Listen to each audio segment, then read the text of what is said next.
આજે અમે આઠમના મેળા પર જતા છે પાનેરા ડુંગર પર. જુઓ મિત્રો, અમે મેળામાં ફરીએ છીએ મિત્રો. ઓશિકાના કવર, પડદા ના રમકડા જુઓ. છોકરાઓ માટે તો મનગમતા રમકડા મળી જાય.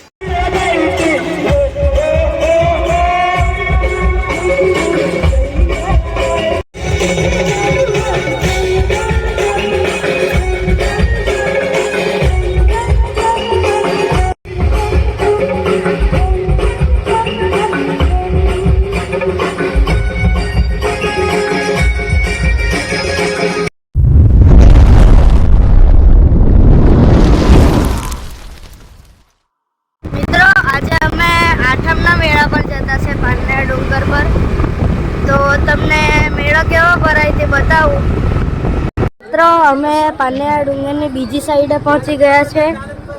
જુઓ મિત્રો, અમે મેળામાં ફરીએ છીએ.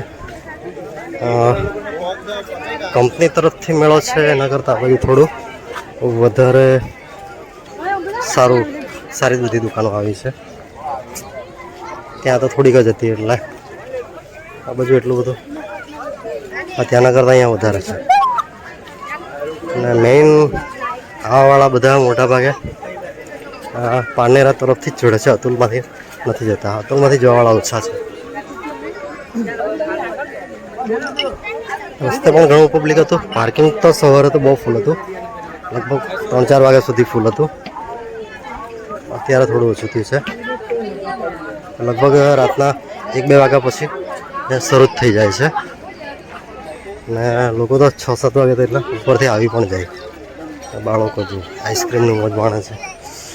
થોડું આગળ જતાં ઘણી બધી પબ્લિક છે. અહીંયા અહીંથી ભીડ શરૂ થાય છે. સિંગ છે, સિંગોડા છે, અને જો કાકડી ક્યાં રમકડા છે, તોતાપુરી કેરી બધું જ મળે અહીંયા. મિત્રો મેળો બહુ જબરદસ્ત ભરાય છે, સાચી વાત કહું. અપેક્ષા નહીં હતી કે આટલું બધું ભરાતો હશે. અમે તો દર વર્ષે પેલી તરફ જ જઈએ, પણ આ બાજુ તો જોરદાર ભરાયો છે. જો ખજૂર ને બધું મીઠા, બધી પ્રસાદી ને ઘણું બધું છે. શું મિત્રો, ભીડ તમે જોઈ શકો છો ક્યાં સુધી છે. જેમ આગળ જઈએ ને તેમ તેમ આજુબાજુ ભીડ તો વધતી જ જાય છે. મિત્રો ઓશિકાના કવર, પડદા ના રમકડા જુઓ. છોકરાઓ માટે તો મનગમતા રમકડા મળી જાય. આગળ તો બહુ ભીડ હતી, એટલે અમે તો અડધેથી રિટર્ન થઈ ગયા. સાંભળો તમે અવાજ, આ લોકો બધાથી જ બોલાવે ક્યાં જવું ને ક્યાં નહીં જવું. ચશ્મા લાવા બોલાવે, કોઈ ટોપી લાવા બોલાવે, કોઈ આ રમકડા વાળા બોલાવે. બોલો શું લીધું? બોલો શું લીધું?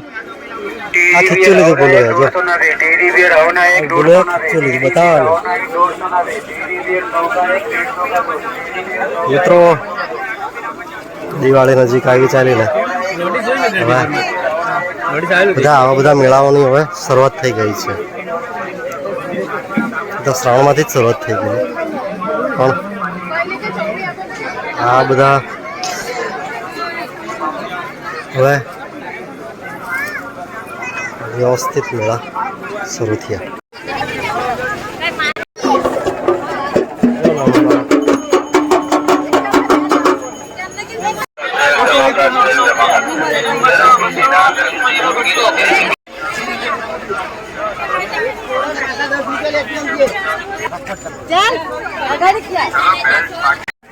મિત્રો બહુ ભીડ છે અને અમે આવતા રહ્યા છે.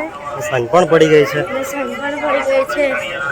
તો હવે આવતા બ્લોગમાં મળીશું.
છે